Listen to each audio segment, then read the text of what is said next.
السلام عليكم ورحمة الله وبركاته. رب اشرح لي صدري ويسر لي أمري واحلل عقدة من لساني يفقه قولي. رب زدني علما رب زدني علما رب زدني علما يا فتاح يا فتاح يا فتاح وبك نستعين. بسم الله الرحمن الرحيم. आज का हम अपना सेशन शुरू करने जा रहे हैं तहारा, जो कि एक बहुत इंपॉर्टेंट टॉपिक है जिस पर बहुत ज़माने से मैं चाह रही थी इस पर काम करूं, तो अल्लाह ने तौफीक दी। अल्हम्दुलिल्लाह सुम्मा अल्हम्दुलिल्लाह। आज हम इसको शुरू करने जा रहे हैं। तो तहारा का टॉपिक पे बात करने से पहले मैं बताना चाहूंगी कि ये तहारा हम किसके तहत पढ़ रहे हैं। ये एक सब्जेक्ट के तहत पढ़ रहे हैं और वो है फिक्र। तो पहले थोड़ा सा उसके बारे में जान लें कि व्हाट इज फिक्र, फिक्र कहते किसको है। ये फिक्र ऑफ तहारा हम शुरू करने जा रहे हैं। तो फिक्र क्या है? फिक्र क्या है कि डीप अंडरस्टैंडिंग, गहरी समझ, किसी चीज की गहरी समझ को फिक्र कहते हैं। और आप लोगों ने अगर ये दुआ याद की हो, अल्लाहुम्मा फक्किहनी फिद्दीन, तो उसमें आपने सुना होगा इसका मीनिंग क्या है। अल्लाहुम्मा फक्किहनी फिद्दीन, ऐ अल्लाह मुझे दीन की समझ अदा कर। और इस समझ को, इस समझने को फिक्र कहते हैं। और स्टिल हमें इसको, जब हम दीन के बारे में पढ़ते हैं तो इसको फिक्र, जो भी चीज रहेगा फिक्र तहारा जैसा हम पढ़वा रहे हैं। ठीक है। तो अभी जैसे मैंने दुआ की अल्लाहुम्मा फक्किहनी फिद्दीन, इससे आपको अंदाजा हो गया होगा कि दीन की समझ कितनी बड़ी चीज है। सुभान अल्लाह, अल्लाह ताला हम सबको अता फरमाए। हदीस में आता है कि अल्लाह ताला जिससे भलाई का इरादा करता है, जिस शख्स से भलाई का इरादा करता है, तो उसको दीन की समझ अता कर देता है। यानी दीन के अहकामात की समझ अता कर देता है। दीन के अहकामात की समझ एक नॉमिनल चीज नहीं है, ये एक फर्ज है। तलबल इल्म फरीदतन अला कुल्ली मुस्लिम व मुस्लिमात, इल्म का हासिल करना हर मुसलमान मर्द औरत पर फर्ज है। तो वो कौन सा फर्ज है? कौन सा इल्म फर्ज है हम पर? ये यही इल्म है, अहकामात का इल्म। और जिसके अंदर बेस आता है तहारा। तहारा वो चीज है जिस पर हमारे दीन की बुनियाद है। जैसा कि तहारा के लिए कहा गया, ये तो निस्फ ईमान है। तहारा आधा दीन है। देखिए, अगर हमारी तहारा सही ना हो, तो हमारा वजू सही ना हो, हमारा गुस्ल सही ना हो, तो हमारी कोई इबादत सही नहीं होगी। तो इसीलिए हम बहुत ही इंपॉर्टेंट टॉपिक शुरू करने जा रहे हैं, उसकी समझ हासिल करने जा रहे हैं हम। अल्लाह ताला हम सबको तौफीक अता फरमाए और ये हमारे लिए अल्लाह ताला आसान कर दे। अल्लाह हमको सही समझ अता फरमाए।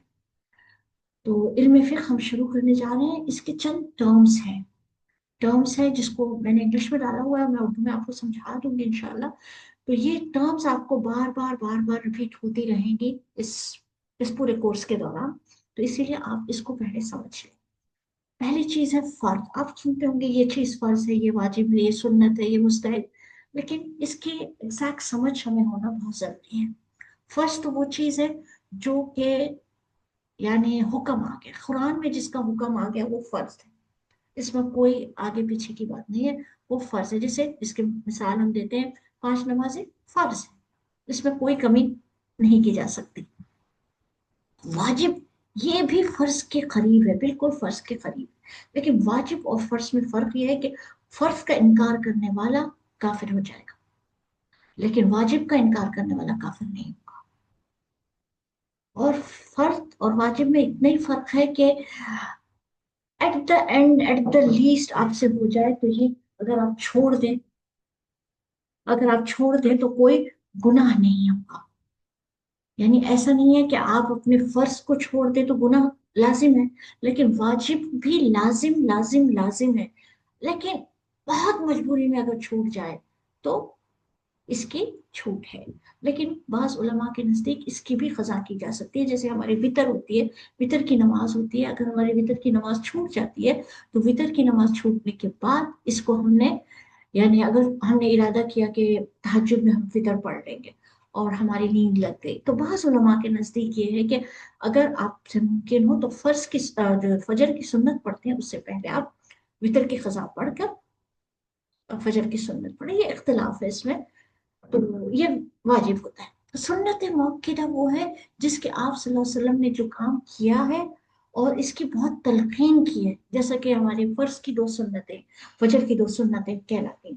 فجر کی دو سنتوں کے لیے کیا حدیث آئی ہے؟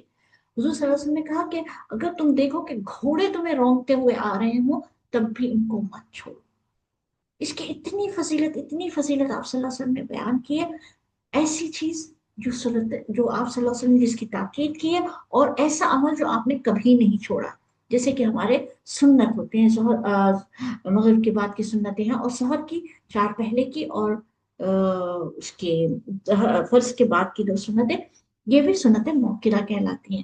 تو یہ جو سنتیں ہوتی ہیں، یہ سنتوں کو چھوڑنا ناپسندیدہ ہے، سخت ناپسندیدہ ہے، یہ نہیں چھوڑنی چاہیے، کیونکہ ہمارے نبی کا عمل ہے، اور وہ عمل جو آپ نے ہمیشہ کیا ہے۔ ہاں، مستحب، آپ صلی اللہ علیہ وسلم نے ایسا عمل، یہ بھی سنت ہے، لیکن ایسا عمل جو آپ نے کبھی کیا ہو، کبھی نہیں کیا، چھوڑا بھی ہے، رکھا بھی ہے، ایسے جیسے کہ ہم روزے رکھتے ہیں، منڈے تھرسڈے کا روزہ رکھتے ہیں، ایسے روزے جو آپ چھوڑ بھی کبھی چھوڑ دیں تو گناہ نہیں ہے، لیکن رکھے تو بہت اجر ہے اس چیز کا، اور پسندیدہ چیز ہے، یہ مستحب کہلاتی ہے۔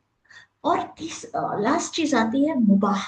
مباح وہ چیز جو جائز ہے، جو آپ کے کرنے میں کوئی گناہ نہیں ہے، یعنی سونا، اٹھنا، بیٹھنا، پینا، پانی پینا، یہ سارے کام جو ہم دن بھر کرتے رہتے ہیں، اس کو مباح کہتے ہیں، جس کی اجازت ہے۔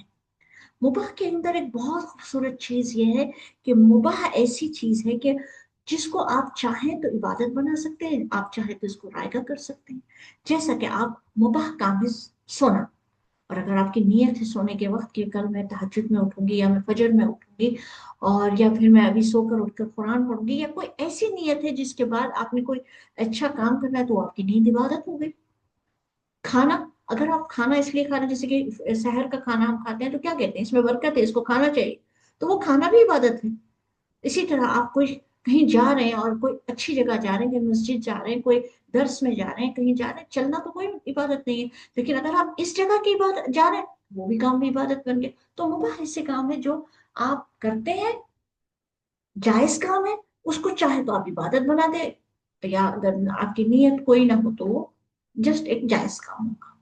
اسی طرح ممنوعات ہے، تین قسم ہے ان کی ممنوعات کی بھی، کہ ایک وہ عمل ہے جو مکروہ ہے، تنزیہ ہے، بالکل نہیں کرنا چاہیے، یعنی اچھا ہے کہ نہ کریں ان چیزوں، مکروہ تنزیہ، یعنی ایک ہے، ہمارا طریقہ ہے کہ ہم جب وضو میں ناک صاف کرتے ہیں تو بائیں ہاتھ سے صاف کرتے ہیں ناک، اب اپرادھ سیدھے ہاتھ سے کرتے ہیں، کوئی بھی پسند نہیں کرے گا اس کام، ایسا کام جس کو کوئی بھی پسند نہیں کرے گا مکروہ تنزیہی کہلائے گا، لیکن وہ کام جو بالکل سختی سے منع کیا گیا ہے اس کو کہے گا مکروہ تحریمی، یعنی جس وہ حرام کے قریب ہو جاتا ہے، حرام نہیں ہے لیکن حرام کے قریب ہو جاتا ہے، سخت ناپسندیدہ کام ہے، ویسے ناپسندیدہ کام کو مکروہ تحریمی کہتے ہیں، جیسے کہ قبلے کی طرف منہ کر کر پیشاب کرنا، تو اس کو یعنی یہ حرام نہیں ہے، اور ایسی جگہ آپ نے کہ کوئی ممکنات میں سے نہیں، آپ نے یہ کام کر لیا، تو یہ آپ نے ایک مکروہ تحریمی کام کیا، گناہ نہیں ہوگا لیکن سخت ترین ناپسندیدہ۔ حرام تو حرام ہے، جیسے کہ اس کی تو ممنوعات جو قرآن میں آ جائے، حدیث میں آ جائے کہ یہ کرنا بالکل حرام ہے، تو وہ تو پھر اگر کرنے پر اس کو گناہ۔ یہ چند اپنے ٹرمز ہیں جو آپ کو آگے استعمال ہوں گی، تو اسی لیے اس کا کلیئر کرنا میں نے چاہا کہ اس کو پہلے صحیح ہوگا۔ ٹھیک ہے، اب آگے چلتے ہیں ہم۔ ہمارے میں بہت زیادہ اختلاف ہے مذاہب کے بارے میں، یہ مذہب کے ہو یا وہ مذہب کے ہو، آپ لوگوں کو سخت تشویش ہوگی اس بات کی کہ اگر میں فقہ آف طہارہ پڑھا رہی ہوں تو کون سے مسلک کا پڑھا رہی ہوں، کون سے مذہب کا پڑھا رہی ہوں۔ تو پہلے تو میں یہ کلیئر کر دوں آپ کو کہ یہ میں حنفی مسلک کا پڑھا رہی ہوں، اور شافعی مسلک کا انشاءاللہ میں سائڈ بائی سائڈ بتاتی رہوں گی، لیکن مالکی اور حنبلی مسلک کو میں نہیں پڑھاؤں گی۔ ٹھیک ہے، یہ ہمارے چار اسکولس آف تھاٹس ہیں، حنفی، مالکی، شافعی، حنبلی۔ یہ اسکولس آف تھاٹ کیا ہیں؟ یہ ایک طریقہ ہے، یعنی کسی کام، کسی چیز کو، کسی عمل کو کرنے کا ایک طریقہ ہے، سارے چار آپ صلی اللہ علیہ وسلم کی سنت سے ثابت ہے، یعنی یہ سارے لوگ کسی نہ کسی سنت کی دلیل رکھتے ہیں، تو اسی لیے ہم کبھی بھی نہیں کہہ سکتے کہ یہ ان میں سے کوئی بھی غلط ہے، अगर कोई शाफी फॉलो कर रहा है तब भी सही है, हनफी फॉलो कर रहा है तब भी सही, मालिकी फॉलो कर रहा है तब भी सही है, हम्बली फॉलो कर रहा है तब भी सही है, क्योंकि इन सब पर अहले सुन्ना का वल जमा का ये इज्मा है कि ये सारे सारे सही हैं। इसीलिए हमें किसी को भी गलत कहने का कोई हक नहीं है, हमें किसी को कुफर के फतवे देने का कोई हक नहीं है, क्योंकि इन सारे स्कूल्स ऑफ थॉट्स में, मज़ाहिब में दलीलें मौजूद हैं। देखिए, इसमें एक खूबसूरती है, आप सल्लल्लाहु अलैहि वसल्लम ने एक काम कई तरीके से किया, और जैसे नमाज है, आप सल्लल्लाहु अलैहि वसल्लम ने कभी हाथ सीने पे बांध कर पढ़ा है, कभी नाफ के नीचे रख के पढ़ा है, कभी हाथ छोड़ के पढ़ा है। तो ये खूबसूरती है नमाज की, ये सारी खूबसूरती है नमाज की। जैसे आप अगर गौर करें कि अगर हम सब एक ही शक्लों के होते तो क्या होता, हम सब एक ही शक्लों के होते तो क्या होता, पहचान होती, नहीं होती ना। अगर सारी दुनिया के फूल एक ही तरीके के होते, एक ही कलर के होते, तो क्या कुछ उसमें खूबसूरती होती, नहीं होती। आप अपने कायनात की हर चीज पे गौर कर लें, हर पे किस्में मौजूद है, खानों में किस्में मौजूद है, फ्रूट्स में किस्में मौजूद है, फूलों में किस्में मौजूद है। इसी तरह दीन में भी कई किस्म है, यानी कई किस्म तो नहीं कहेंगे, कई तरीके हैं इसको करने के। तो इस तरीकों को आप बुरा ना समझे, बुरा ना माने। आप जिस तरीके पर, जिसको मानते हो, जिस तरीके पर चल रहे हो, तो उसको चलते रहें। और कभी भी ये ना सोचे कि ये चीज जो है, दूसरा अगर कोई दूसरी चीज फॉलो कर रहा है तो वो गलत है। तो आगे चलते हैं हम, थोड़ा सा ये मसलक के बारे में थोड़ा सा डिटेल पढ़ लें कि ये हनफी मसलक इमाम अबू हनीफा इसके फाउंडर है, और मालिकी मालिक बिन अनस, और शाफी इमाम मोहम्मद बिन इदरीस शाफी, और हम्बली इमाम अहमद बिन हम्बल। और ये ज्यादातर माना जाता है हनफी मसलक पाकिस्तान, इंडिया, बांग्लादेश, अफगानिस्तान, ये जगहों पर ज्यादातर इस पर फॉलो किया जाता है। और ये पैदा हुए थे कुफा में, इराक में, और इनकी तारीख पैदाइश तकरीबन 80 हिजरी की है। और इमाम अहमद बिन हम्बल ये बगदाद के हैं, इनको ज्यादातर कतर, सऊदी अरेबिया और यूएई में फॉलो किया जाता है। इमाम मालिक, इनकी पैदाइश मदीना की है, और इनको अक्सर मोरक्को, अल्जीरिया और तुनीसिया वगैरह के लोग फॉलो करते हैं। शाफी मसलक ये अभी बहुत पॉपुलर हुआ है, पहले नहीं था, ज्यादातर लोग इसकी तरफ बहुत तरफ झुकाव हुआ है इस तरफ। इनका इनकी पैदाइश गाजा फलस्तीन की है, और पहले इनको फॉलो किया जाता था इंडोनेशिया, मलेशिया, सोमालिया वगैरह में, लेकिन अब काफी जगहों पे इनको फॉलो किया जाता है। अब हम आते हैं अपने मौजू पर, तहारा। तहारा कहते किसको है? तहारा का मतलब है पाकीज़गी या सफाई। इस्लामी तालीमात में तहारत जिस्म, कपड़ों और जगह की ताहरी व बातनी सफाई को कहते हैं। जो इबादत जैसे नमाज के लिए जरूर जैसे जिसे जैसे नमाज के लिए जरूरी होती है, तहारत के 3 अक़साम है। तहारत जिस्मानी, बदन को नापाकी से साफ करना, जैसे गुस्ल और वजू।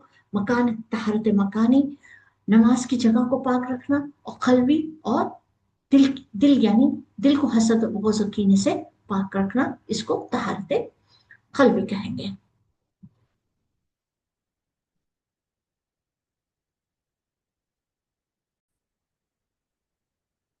अब हम आगे चलते हैं। तहारत की फजीलत और अहमियत। तहूर शत्रुल ईमान, तहारत ईमान का नस्फ है। कुरान में आया है, अल्लाह ताला फरमाते हैं, इन्नल्लाह युहिब्बुत तव्वाबीन व युहिब्बुल मुततahहिरीन। बेशक अल्लाह उन लोगों से मोहब्बत करता है जो उसकी तरफ कसरत से रुजू करे, और उनसे मोहब्बत करता है जो खूब पाक साफ है। सुभान अल्लाह। तहारत एक बहुत बड़ी नेमत, बहुत बड़ी चीज है। इसके बारे में आगे बात करने से पहले मैं एक चीज बता दूं कि हमारी बहनों में 2 अक़साम होती हैं इसमें। एक होता है कि जो तहारत का बिल्कुल ही ख्याल नहीं रख रही है, यानी इनको कोई वास्ता ही नहीं है, गंदगी गंदगी में पड़े रहना, यानी घरों को गंदा रखना, अपने आप को गंदा रखना, चीजों को गंदा रखना, ये चीज दीन में नापसंदीदा है। अल्लाह ताला पाकी को पसंद फरमाते हैं। अब एक ग्रुप है कि वो एक्सट्रीम पर निकल गया, कि तहारत से मतलब उनका पाक, और पाकी में इतने ज्यादा कि धोए से चीज को धोए जा रहे हैं, पाक उसी चीज में, यानी सफाई में सारी जिंदगी निकल जा रही है। पाक रहना है तो बस एक साथ अपने आप पे यही ध्यान है कि ये चीज साफ है, ये वो चीज साफ। देखिए एक्सट्रीम किसी भी चीज में पसंदीदा नहीं है, चाहे वो गलाजत में हो, चाहे वो वस्त्र में रहे। बाकी जरूर रखें, बाकी लाजिम है, लेकिन इसमें गुलू ना करें, एक्सट्रीम्स पर ना जाए। हमारी उम्मत उम्मत वसत है, जो सल्लल्लाहु अलैहि वसल्लम ने वस्त को पसंद किया है। तो इस चीज में बहुत ख्याल रखें अपना, कि हम इस चीज में गलत में ना जाए। देखिए अब तहारों को मालूम करना है, पाकी को मालूम करना है, तो उससे पहले नजासत को मालूम करना बहुत जरूरी है, कि नजासत किसको कहते हैं। ये मैंने इंग्लिश में डाला हुआ है और ये मैंने उर्दू में डाला है, तो आप लोगों को जो भी यानी समझ आती है तो आप लोग उसके स्क्रीनशॉट्स ले सकते हैं। अच्छा, नजासा किसको कहते हैं? नजासा गंदगी, इम्प्योरिटी। इसके दो अकसाम है, एक नजासे हुक्मी और नजासे हकीकी। नजासे हुक्मी यानी वो जो आपको नजर ना आए, और नजासत हकीकी हकीकत से है, जो नजर आ जाए। बस इतना फर्क है, एक जो नजर ना आए और एक जो नजर आ जाए। जो नजर ना आए वो हुक्म से ताल्लुक रखती है, और जो नजर आ जाए वो हकीकत से ताल्लुक रखती है। ठीक है। अब नजर, जो नजर आने वाली है नजासत हकीका, वो दो किस्म की हूँ, छोटी और एक बड़ी। छोटी यानी थोड़ी सी, नजासत खफीफा, और नजासत गलीजा। गलीजा से आप समझ सकते हैं, गलीज बहुत ज्यादा गलीज गंदगी, बहुत बड़ी गंदगी। खफीफ छोटी थोड़ी, तो दो है इसमें, नजासत खफीफा और नजासत गलीजा।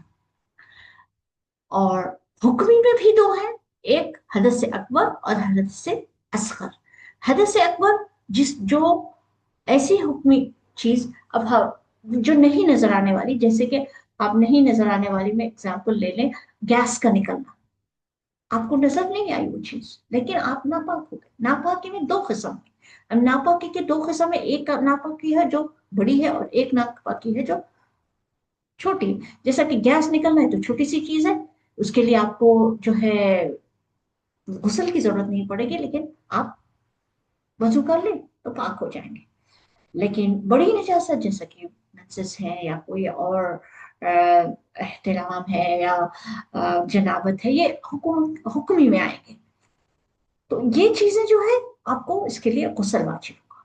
तो ये हद से अकबर। अभी ये मैं कोई रूल्स में नहीं जा रही, बस आप ये टर्म्स समझ ले कि अकबर किसको कहते हैं, असगर कहते हैं। हद से अकबर, हद से असगर, ये दो चीजें हैं हुक्म की। और हकीकी के दो किस्में हैं, नजासत खफीफा और गलीजा। इसके इसके लिए बस इतना सा याद रख लिया, कि जिसके अंदर हद से अकबर जिसमें गुस्ल की जरूरत पड़े, हद से असगर जिसमें वजू हो जाए, और वो छोटी सी रकम। और ऐसे ही नजात हकीकी में लाइट इम्प्योरिटी, जिसका छोटा सा हिस्सा, यानी अगर कोई छोटा सा हिस्सा आपकी किसी गंदगी में कोई कपड़ा डूब जाए, तो 1/4 हिस्से तक आपकी इजाजत है कि अगर वो हो भी गया है तो आप उससे नमाज पढ़ सकते हैं। लेकिन हजारत गलीजा बड़ी ही, अगर इसका 1 दिरहम से ज्यादा आपके कपड़े पर लग गया है, यानी 1 दिरहम की मकदार से ज्यादा आपके कपड़े पर लग गया है, तो उससे फिर आप नमाज नहीं पढ़ सकते, उसको साफ करना जरूरी होता है। जैसे खून का, तो वॉमिट का या किसी ऐसी चीज का 1 दिरहम से ज्यादा लगना, इसको नजासत गलीजा कहते हैं। बस आप इतना ही समझ ले, अभी इसके लिए इतना ही काफी है। आगे इसके हुक्म क्या होंगे, इसकी चीजें क्या होंगी, ये इंशाल्लाह आपको आगे आ जाएगा। ठीक है, चले आगे चलते हैं। अब जिस जो चीज पाक करने वाली है वो है पानी। तो पानी की भी एक बेस आपको मालूम होना चाहिए, कि पानी कौन सा पाक है और कौन सा नापाक है। पहले तो दो हिस्से हैं, पानी पाक एक है, पानी नापाक एक है। ठीक है। बीच में का एक है जो पानी पाक है, लेकिन पाक करने वाला नहीं है। अब पाक पानी तो आप समझ सकते हैं, समंदर का पानी, बारिश का पानी, नदी का पानी, झील का पानी, ये सारे पानी पाक हैं। इससे हम सफाई हासिल करते हैं, पाकी हासिल हम भी जिस्म की भी करते हैं, जगह की भी करते हैं, तो ये पाकी है। लेकिन एक पानी, एक तो गंदा पानी, जिसमें जो है सो कोई गंदगी गिर गई और जो नजर आ रहा है वो गंदगी गलीस पानी, वो तो नापाक है। अब एक पानी जो पाक है लेकिन पाक करने वाला नहीं है, वो आपको मालूम होना जरूरी है, वो है गुस्ल का पानी और वजू का पानी। इसमें भी बहुत बारीकी है। सुभान अल्लाह, हम जैसे जैसे आगे बढ़ेंगे आपको ये बात समझ में आती जाएगी। वजू का पानी जैसे अगर कोई जमा कर ले, पानी की किल्लत है, देखिए दीन तो हमारा बहुत वसी पैमाने के लिए है। अब ये छोटे हमारे समझ में, हमारे छोटे शहर में है वो पानी कैसे, गंदा पानी हम कैसे इस्तेमाल कर सकते हैं, तो ये इतनी छोटी छोटी बातों के लिए नहीं है, जो बहुत वसी पैमाने के लिए ये अहकाम दिए गए हैं। तो वजू या गुस्ल का पानी पाक है, इससे ये मुराद है कि एक छोटी सी मिसाल मैं आपको दे दूं कि आपने वजू किया या आपने गुस्ल किया, अब आप कपड़े पहनने लगे, तो कुछ पानी आपके पजामे को लग गया, वजू का पानी लग गया या गुसल का पानी लग गया, तो क्या अब वो पानी के लिए कपड़े चेंज करना जरूरी है? नहीं, वो पानी पाक है, आप उससे नमाज पढ़ सकते हैं। ठीक है, अपने लिए इतना ही मालूम करना जरूरी है, लेकिन ये बहुत सी बारीक यानी अहकामात के लिए ये चीज बहुत जरूरी है कि आपको मालूम हो कि वजू और गुसल का पानी, इस पानी से आप दोबारा वजू नहीं कर सकते, इस पानी से आप दोबारा गुसल नहीं कर सकते, लेकिन पाक करने के लिए इस्तेमाल कर सकते हैं। जैसा कि कोई पोछा लगाने हैं, कोई चीज ऐसी करनी हो, तो आप उसको इस्तेमाल कर सकते हैं। अच्छा, पानी कब नापाक हो जाता है ये भी थोड़ा सा आपको मालूम होना चाहिए। अगर कोई नापाक चीज पानी में गिर जाए तो वो पानी नापाक हो जाएगा, लेकिन इसकी हुक्म जो है कि ये कब नापाक होगा, वो एक मिकदार पर डिपेंड करता है। अगर छोटी सी बकेट है और उसके अंदर पानी में कुछ गिर गया, तो वो तो नापाक हो गई, छोटी सी बकेट थी और उसके अंदर कुछ गिर गया नापाकी, तो वो पानी नापाक हो जाएगा। लेकिन बड़ी मिकदार का पानी जब होता है तो फिर इसके लिए हुक्म देखना पड़ता है कि ये पानी अभी नापाक होगा या नहीं। जैसे कोई नहर है, कोई पॉन्ड है, कोई ऐसी जगह है, तो इसके लिए उलमा कहते हैं कि आप अपने ऐसा इतनी मकदार का पानी कि अगर एक जगह से आप पानी को हिलाएं तो उसके वेव्स जो होते हैं, लहरें जो होते हैं, उसके दूसरे कॉर्नर तक नहीं जाती हैं, यानी इतना वसी होता है, वो नहीं जा सकती है, उतनी दूर तक नहीं जाती है, तो ये कसीर मकदार में आएगा। सपोज कि आप ले लें स्विमिंग पूल, जो बड़ा स्विमिंग पूल होता है। अब इसमें क्या होता है कि अगर किसी बच्चे ने, जाहिर है स्विमिंग पूल में बच्चे जाते हैं तो अक्सर गंदगी कर देते हैं, तो अगर ये इसमें इतना पानी है कि इसकी हरकत दी जाए तो दूसरे हरकत दूसरे किनारे तक नहीं पहुंचे, तो इसको अब कैसे देखेंगे कि ये नापाक है या नहीं है? तो बच्चे ने अगर कुछ कर दिया है, तो अगर इसकी ये है कि पानी का रंग बदल जाए या बो आ जाए पानी में, या अगर किसी में हिम्मत हो तो टेस्ट कर ले, उसको टेस्ट चेंज हो जाए, तो ये पानी नापाक है। ठीक है, तो इससे अगर आपने स्विम करके निकले हैं तो फिर आपको दोबारा से पानी नहाना जरूरी होगा। ठीक है, लेकिन अगर ये बहुत बड़ा पूल है और एक बच्चे ने कुछ ऐसा कर दिया है तो पानी नापाक नहीं होगा, लेकिन बेहतर यही है कि आप जब भी स्विमिंग पूल या ऐसी कोई जगह पे नहाएं, तो आप कोशिश करें कि आप दोबारा से पानी नहा लें। ठीक है, तो ये यहाँ तक था हमारे पानी पाक करने की चीजें। अब इससे आगे इंशाल्लाह हम अगली क्लास में अपने पढ़ेंगे, जहाँ से हम स्टार्ट करेंगे हमारे अहकाम। ठीक है, बारिकल्लाह फी, सुब्हानक अल्लाहुम्मा बिहम्दिका, अशहदु अन ला इलाहा इल्ला अंता, अस्तगफिरुका व अतूबु इलैक। अस्सलामु अलैकुम व रहमतुल्लाहि व बरकातुहू।